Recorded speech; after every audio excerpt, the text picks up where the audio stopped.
ئەمریکا هاوکاریەکی دیکە بۆ وەزارەتی پێشمەرگە زیاد کرد و یەکە حیزبیەکانی پارتی و یەکێتی ناگرێتەوە. دوای تێپەڕبوونی نزیکەی 2 هەفتە هێشتا تاوانبارانی سەرەکی شەڕەتەقە خوێناویەکەی هەولێر دەستگیر نەکراون. نهێنیەک لەبارەی نزیکبوونەوەی یەکێتی و کوتلەی عەرەبی دەربارەی پارێزگاری کەرکووک ئاشکرا دەکرێت. سڵاوتان لێبێ لە ستاندەرەوە گرنگترین هەواڵەکانی ڕۆژتان پێشکەش دەکەیت.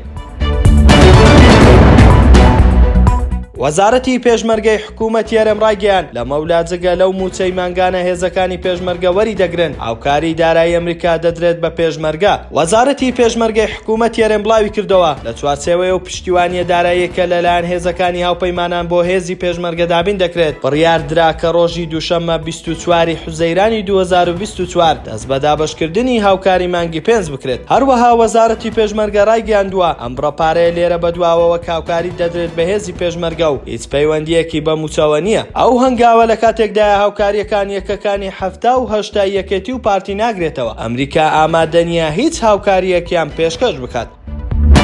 دوای تێپەڕبوونی نزیکەی 2 هەفتە بەسەر ڕووداوی تەقەکردنە خوێناویەکەی هەولێر کە بەهۆیەوە 4 کەس کوژران و چەند کەسێکیش بریندار بوون تاوەکو ئێستا بەپێی زانیاری ستاندەر بکەرانی ڕایسی ئەو تاوانە دەستگیر نەکراون و ڕووبەڕووی دادگا نەکراونەتەوە. ئەم حاڵەتە یەکەم جار نییە کە تاوانباران بەهۆی هەبوونی پاڵپشتی و هێز دەستگیر ناکرێن و پێشتریش چەندین حاڵەتی لەم شێوە ڕووی داوە، بەڵام ئەمە لە کاتێکدایە زۆر جار خەڵکێکی تر لەسەر تاوانێکی کەمتر کە دەستگیر دەکرێت دەهێنرێتە سەر شاشە و وەک تاوانباری گەورە دەناسرێت. بەڵام ئەوانەی کە خەڵک دەگوژن و بەرپرسیارن لە خوێنی خەڵک بەهۆی بوونی پاڵپشتی حیزبی دەستگیر ناکرێت.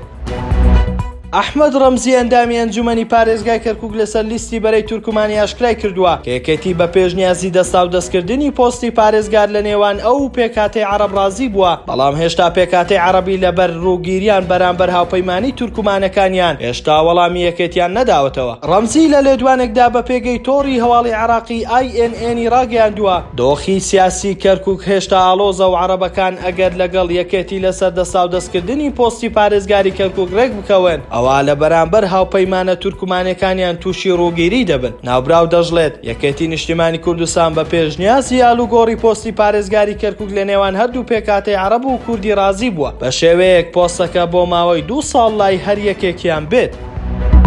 ستاندەر نیوزمان پێشکەشکردن شاد و کامەران بن.